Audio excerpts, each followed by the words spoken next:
everyone, and welcome to my Slow Art Challenge. I'm Dawn Caudra, an artist, designer, teacher and holistic health educator, and I just love it when we can combine our creativity into some kind of practice that really makes us feel well. I love going out in nature. I love looking at all its colour, its form, the flowers, the seed heads, the berries when they come through later on in the year, and seeing those beautiful umbellifers when they're like little stars that pop out of the plants.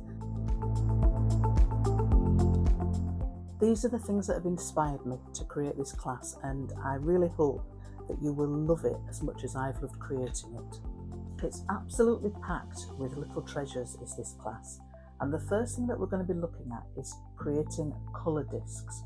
And I'm going to take you through the whole process of what colour discs are, why we would use them, and how we create them, because they are such a tool. They're one of my what I call golden tools to help me when I'm making colour choices in a composition.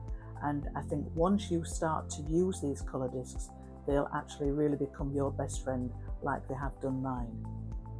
Using colour recipes really takes the guesswork out of what colours to put together that will make a harmonious palette, and you'll gain confidence as you start to mix these colours and begin to apply them for your own botanical compositions.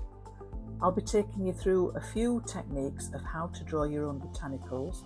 You can either draw them freehand or you can trace them, but I'll take you through it step by step in a really simple way so that you feel confident enough to be able to do your own.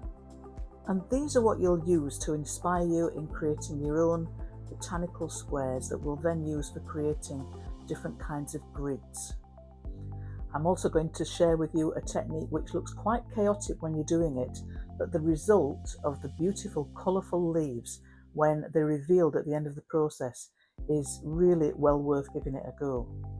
We'll do two different kind of grids. This one's a patchwork grid as opposed to a more symmetrical one, and it's using softer colours, and the technique for getting the botanicals on top of it is actually tracing in this instance. It uses a different painting technique as well to the one that you did in the more symmetrical colour block grid. We'll be having a look at how to draw flowers just using a circle, which will then give you your own ideas as to what you want to include in your composition. And then finally, I'm going to share a technique with you called masking, where we paint a background using leftover paint in the same colour palette that we will have chosen to do our patchwork grid in, and we're going to be using masks to create a really simple and beautiful little still life composition. So I do hope you'll join me. This is kind of like a little mini course in a way. I'm thinking of it as being a mini creative break for you. Be able to take your foot off the accelerator pedal for a bit and break free from overdrive, and just try and schedule a little bit of you time for yourself on a daily basis or a weekly basis, or whenever you can make it. So I'll see you in the first session where we have a look at what materials we need.